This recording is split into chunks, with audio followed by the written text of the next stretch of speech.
All right, welcome back to another episode, ladies and gentlemen. I hope you're having a wonderful day as always. Real fast Manitoba, like, share, subscribe, do all that good stuff that helps out the show. It truly does help. You can follow me on Facebook and YouTube. That's Manitoba Freethinker Podcast. MB Freethinker on Twitter, TikTok, and Rumble. You can go to my website, mbfreethinker.wordpress.com, or you can pretty much go to any like podcast player if you want the audio only show. All right, Manitoba. At a certain point, we have to hold our elected officials accountable for the job they're doing, or I should say, not doing.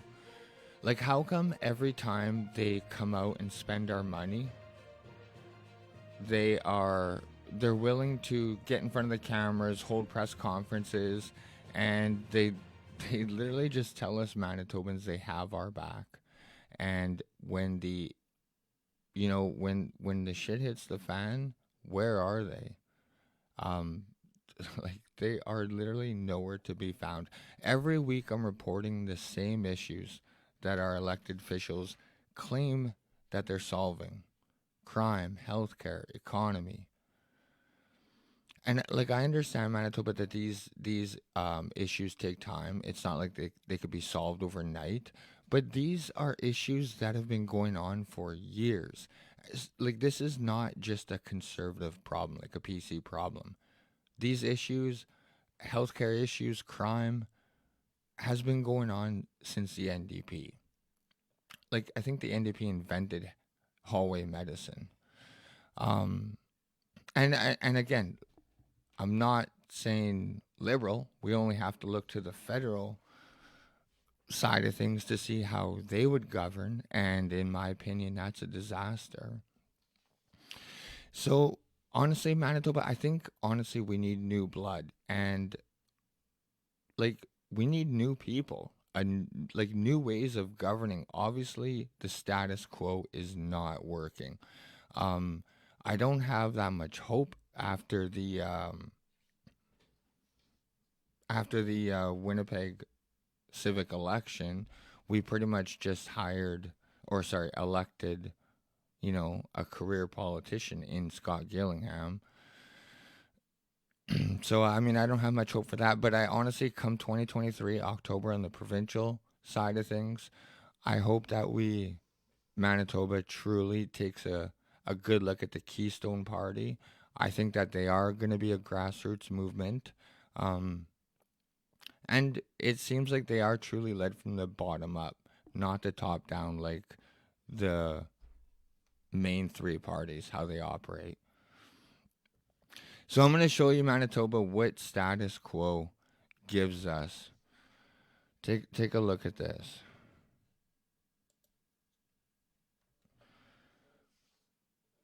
Like, this is what electing the same, like, quote unquote boys club gives us. And I understand that, like, Scott Gillingham just recently got elected, but he wanted the job and he knew what he was getting into. Um, and all these articles are recent. This is our Manitoba. Like,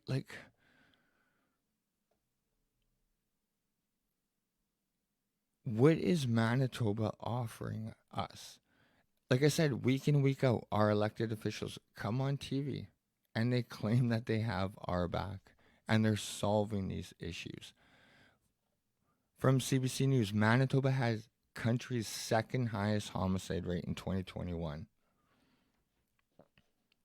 Second highest out of Canada.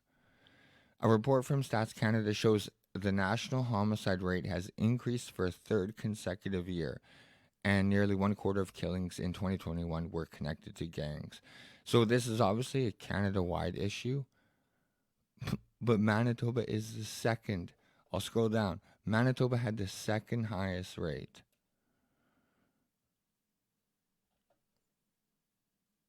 What is going on? And that is, it's not like, it's definitely a province wide issue. I'll pull up this next article here. RCMP praised Manitoba mom for cool headedness during kidnapping. Manitoba RCMP are crediting a mom who acted cool under pressure for preventing a harrowing kidnapping from turning out much worse. The incident took place Friday afternoon when the woman who was with her 2-year-old daughter stopped to help a man who appeared to be in distress on the side of the road. What a fucking piece of shit. Police said the man who had been faking the medical distress got in her car and demanded she drive him to Winnipeg. The mother and daughter managed to get out safely in Winnipeg near Polo Park, and the 62-year-old suspect was arrested and charged on Sunday after a search involving RCMP and Winnipeg police. So police say they received a call that got disconnected soon after, but they were able to hear the voices of a man and a woman, and the call played a big role in helping officers find them quickly. Quote, "We've got to give the mom a lot of credit here," Peddle said. Inspector Paul Peddle. She was very chaotic. She was in a very chaotic, traumatic situation with her child, and she had the courage to make the right decisions in these stressful situations. Peddle said it's human nature to want to help someone in need. Yeah, man, like, I don't fault her for stopping, but I mean, she's definitely not going to do that again. Definitely not with her 2-year-old on board. Quote, "When you hear stories like this, I know it's extremely rare. A situation like this, a kidnapping, that's the thing we always want to do. We always want to help people." The suspect is in custody facing a number of serious charges, including 2 counts of kidnapping, 2 counts of forcible confinement, and abduction of a person under 14. He's also facing 3 counts of assault with a weapon on a police officer, dangerous operation of a motor vehicle, and possessing stolen property over $5,000 in connection with an incident earlier that afternoon outside a Portage la Prairie hotel. So, Manitoba, let's see how long this guy will be in jail for. He'll probably be out on probation. He's probably already out on probation, to be honest with you. So, but this is a Canada-wide problem, definitely a Manitoba problem, and this is what we have in Winnipeg. Man arrested carrying a grenade in Winnipeg neighborhood. It turns out that after, like, the police did think it was real, and then after close inspection, it turns out to be fake. But this is the kind of shit that is happening in our neighborhoods, in our Manitoba neighborhoods, in our Winnipeg neighborhoods. And so Manitoba's second highest, and spoiler alert, Winnipeg doesn't want to let us down. Winnipeg breaks homicide record. And this is from November 6th. 45th homicide in Winnipeg alone on November 6th.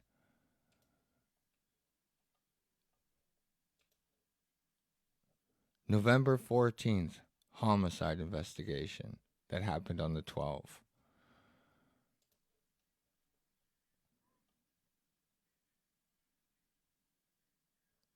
November 26th, homicide.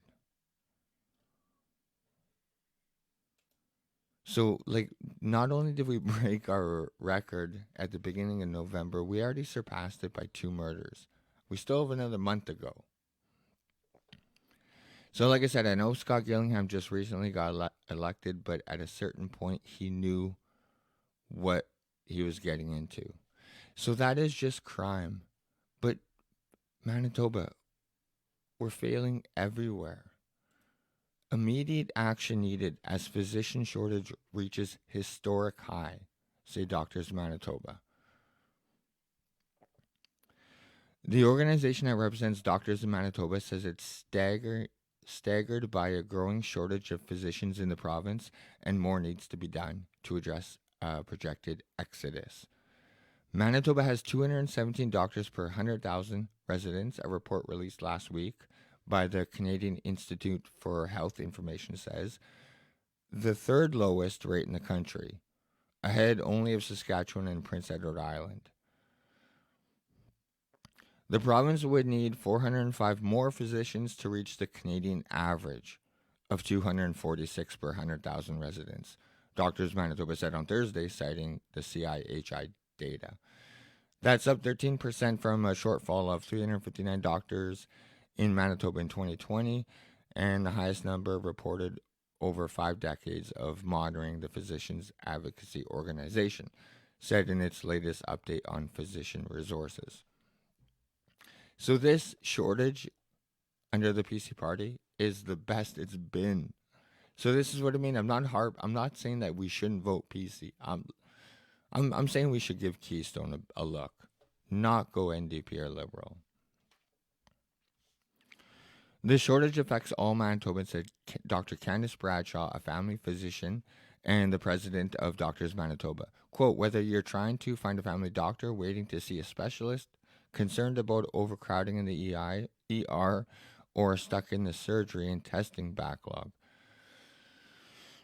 Quote, without a big change, the physician shortage is projected to get even worse in the short term, with 43% of physicians planning on retiring, leaving the province, or reducing clinical hours, end quote, Bradshaw said at a Thursday news conference, citing the findings of an October survey conducted by Doctors Manitoba. The loss of doctors is preventable, but only if the province acts quickly, she said. The loss of doctors is preventable. About 3/4 of those who said they are planning to leave the province or reduce their hours identified systematic issues as key reasons for their frustration, especially excessive paperwork, unreasonable on-call hours, and a lack of control over patient care, according to Doctors Manitoba survey. The organization has submitted possible solutions to the government, said Bradshaw. All we're waiting is for action, quote unquote. Good luck, Bradshaw. In late October, the organization released 5 recommendations to help the province recruit and retain healthcare staff, including expanding training, making recruitment efforts more straightforward, and coming up with financial incentives to smooth out a province candidate's transition to Manitoba. 2 weeks ago, the provincial government held a news conference together with Doctors Manitoba and the Manitoba Nurses Union to announce a plan to add 2,000 healthcare professionals to the public system with $200 million in funding. Health Minister Audrey Gordon addressed media on Thursday and explained that there are a number of incentives that are being put in place for nurses and allied healthcare workers to stay at their jobs, especially in rural and remote communities. Quote, this is just the beginning. We're going to do more in terms of having discussions and listening to the front lines, end quote, she said. They love to talk, Manitoba. They love to take your money and talk. Bradshaw wants to see a concrete action plan and a commitment to accept all of the Doctors Manitoba proposals. Quote, in 2 weeks, we've seen a lot of promises and interest and optimism, but we need action, Bradshaw said. You snooze, you lose, and we have to get on this yesterday. Gordon said she's committed to moving forward with the doctor's recommendations. Quote, we will continue to listen to do what's best to ensure not just individuals working in our health facilities feel safe, but patients and family members that may be visiting those sites as well, end quote. Other provinces are providing better supports for doctors, including improving working conditions, covering the cost of personal protective equipment, compensating them for administrative tasks, and allowing more time for each patient, said Bradshaw. I'm just going to add, in Winnipeg, doctors got to pay for their own parking, and nurses, which is a fucking joke. Like, quote, it makes you feel like you're not running, it makes you feel like you're not running on a treadmill all day long, and it improves your quality of life. Gordon said she wants to ensure Manitoba ranks highly in the country when it comes to healthcare, but it'll take collaboration with stakeholders. Manitoba. Picture living out in rural Manitoba. Manitoba hospitals suspend services over nursing shortage. This is what I mean. Like when it really hits home. Where is Audrey Gordon? A hospital in rural Manitoba has been forced to suspend its inpatient services and administration next month due to nursing shortages. Advocates say it is a scary situation that will happen more often if the province doesn't take swift action. A spokesperson for Prairie Health confirmed that Grandview Health Center is temporarily suspending its inpatient services and hospital admissions in December. Patients who need hospital admission during this time will be transferred to a neighboring facility.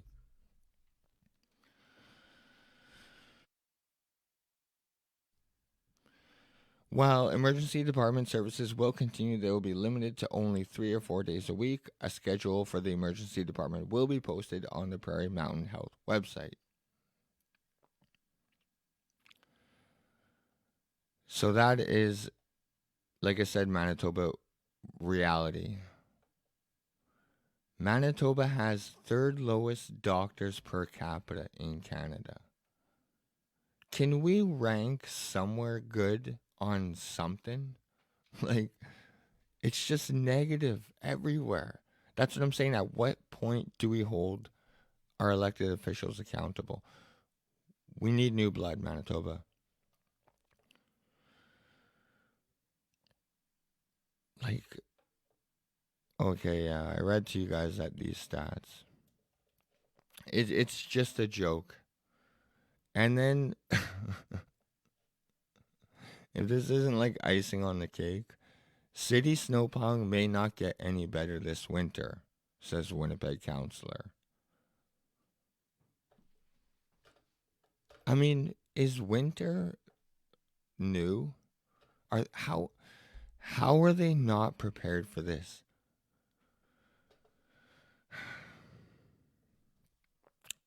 Residents frustrated from Global News. Residents frustrated with the city of Winnipeg's pace of snow clearing want officials to prioritize active transportation routes. So so they didn't plow, and then there was a big uproar, and then they plowed. So get used to that, Winnipeg. Dealing with snow for about 6, 7, 8 days, making an uproar, and then the city will send out their plows. Snow clearing policy questioned after recent snowfall. No kidding, because if you guys recall, after the recent snowfall, they barely did any snow clearing. I mean, they did like what, a quarter of the streets? I mean, and again, I wish that was it. If it wasn't crime and health bad enough, and winters, I mean, apparently our politicians don't know that we get winter every fucking 6 months. How does this happen? Winnipeg losing urban greenness faster than other Canadian cities. November 22nd. Some Canadian cities are becoming less green as tree canopies are and healthy vegetation are on the decline. Winnipeg is losing its urban greenness faster than most. Can we have a win somewhere? Winnipeg has seen the second largest decline in urban greenness in the last 18 years, with nearly a 25% drop in areas with trees and vegetation. Jesus. Barwitzky says invasive pests play a major role in declining vegetation. Winnipeg elm trees have been hit hard by Dutch elm disease. Since 2018, the city removed around 20,000 trees from boulevards and parks, in most cases because of Dutch elm disease. Barsky says about only 5,500 trees have been replanted. So we're down about, yeah, just under 15,000 trees.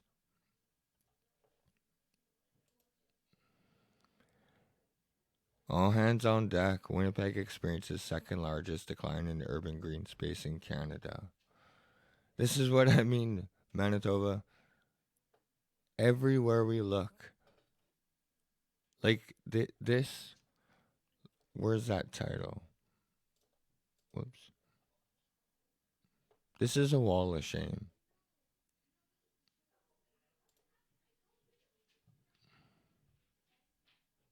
Like, who do we hold responsible if not our elected officials? And you know what? Here's the thing. What are they doing?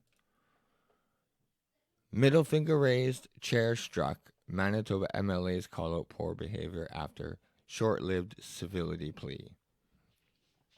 They sit there and they bicker and argue with each other.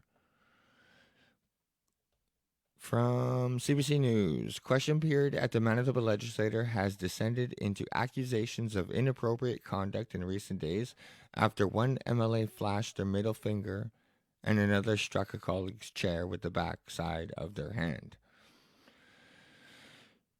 They're not solving issues. They're not solving issues. Not solving our crime, economy, healthcare. I'll go on. Such behavior is at odds with the emotional speech made by Tory MLA Bob Lagasse before a question period Thursday, who, after documenting his recent struggles with depression, urged his legislative colleagues to show each other kindness. Quote, in this environment of political theater, we tend to be harmful to the detriment of our own and our others' mental health, end quote, he said.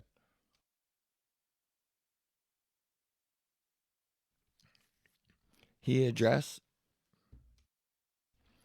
his address brought MLAs from all parties to their feet, but the civility was short-lived. The heckles continued as usual, and an hour later, Manitoba Liberal leader Dougal Lamont raised the middle finger after he was frustrated at a non-answer from the PC House Leader Kevin Gortson. Only a day earlier on Wednesday, an emotional NDP MLA Bernadette Smith said she questioned her safety in the legislature, particularly as an Indigenous person. I mean, how does the race card play any factor into it? But either way, after PC MLA Blaine Peterson, a lad who's like 90 years old, hit her chair, he was trying to get Smith's attention, Peterson's colleague had told the House. I watched the video, Manitoba, and he just tapped. Oh, I'll play the video for you guys. Deputy Speaker Andrew Micklefield urged legislative members after question period Thursday to keep their motions in check. Quote, we can have all the benefits of this place, including lively debate. I'm not wanting to squash that at all, but clearly things can get out of hand and we've crossed some lines, he said. Let's make sure none of us are contributing to that either by ourselves or perhaps by stoking others' unfortunate behavior. It started on Tuesday during question period when Peterson seemingly tried to get the attention of Smith by whacking the back of her chair. I like how they say the word whacking. Like, I think it's more of like a tap. You guys be the judge.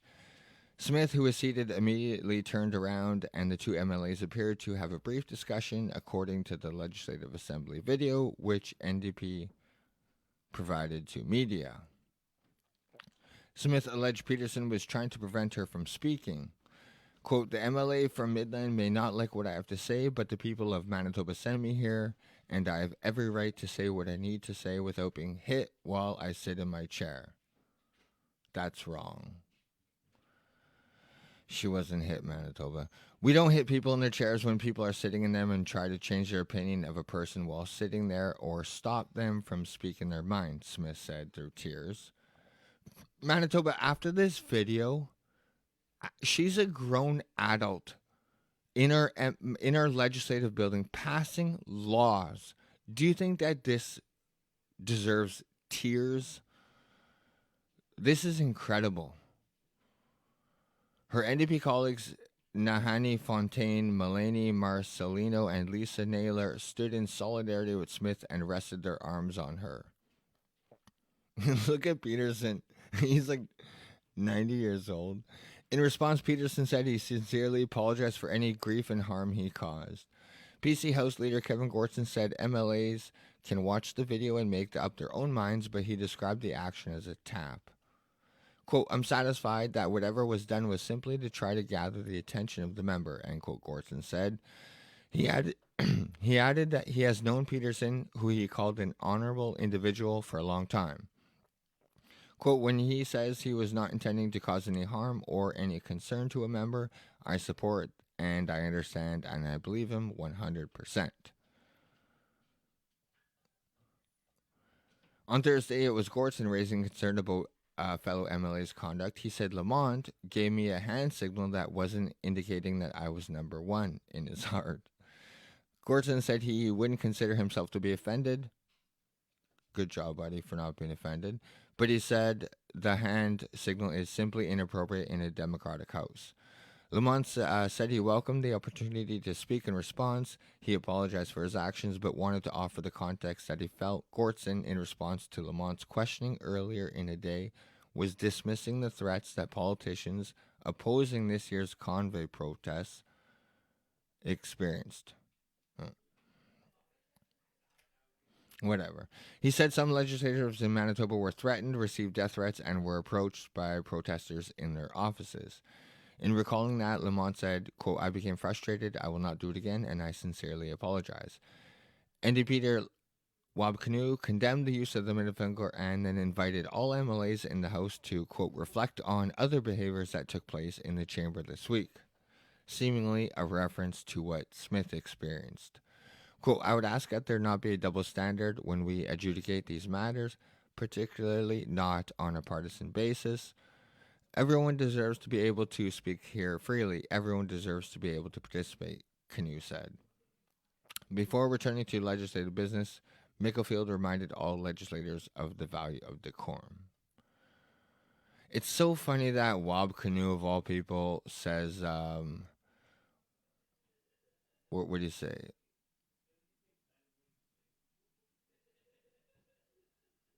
Particularly not on a partisan basis. Give me a break. Okay, Manitoba, here's the video.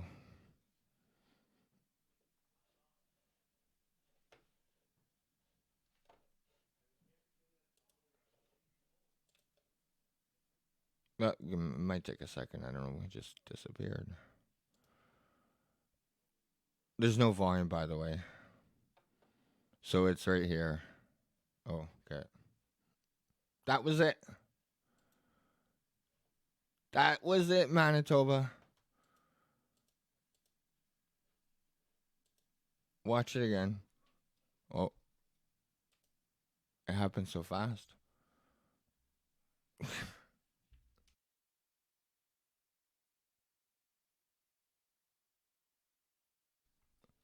She was in tears because of that. In tears.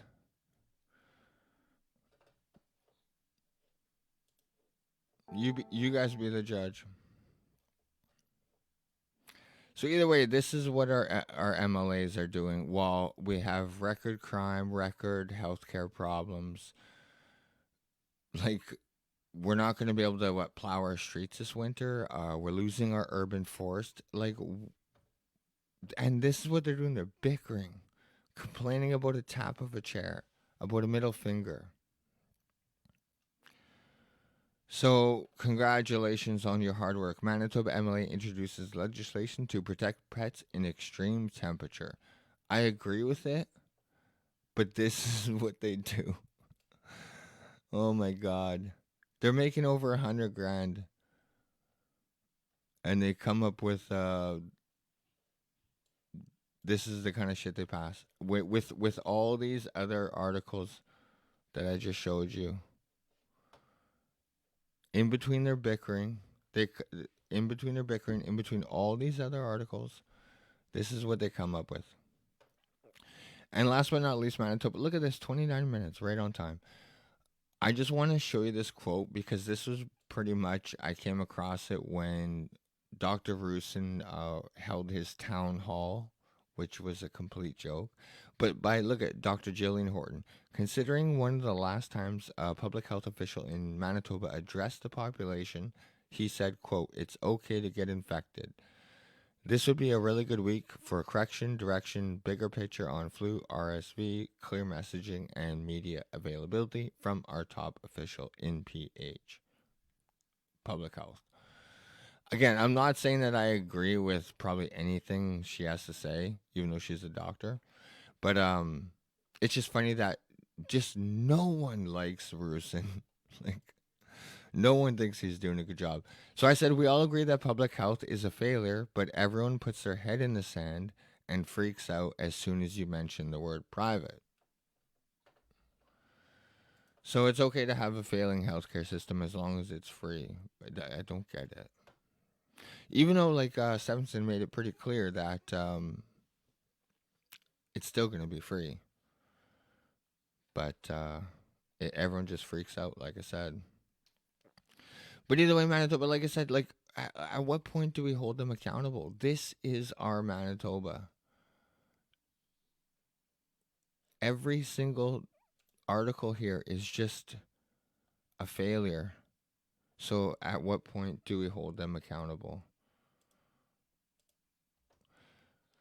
But either way, Manitoba, thank you so much for tuning into another episode. Like, share, subscribe, do all that good stuff. I'm going to do my best to come back on Thursday. And in the meantime, I recommend going to look at Keystone Party. Just Google it, Keystone Party of Manitoba.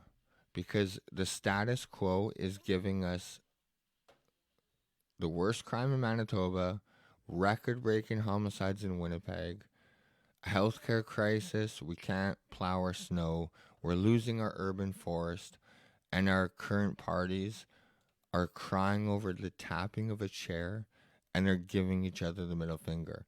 And when they can finally produce, out of all the things that I talked about, they come up with pet legislation. Like it's just a joke. But either way, Manitoba, thank you so much. I love you guys, and I'll see you guys, like I said, hopefully Thursday. Bye.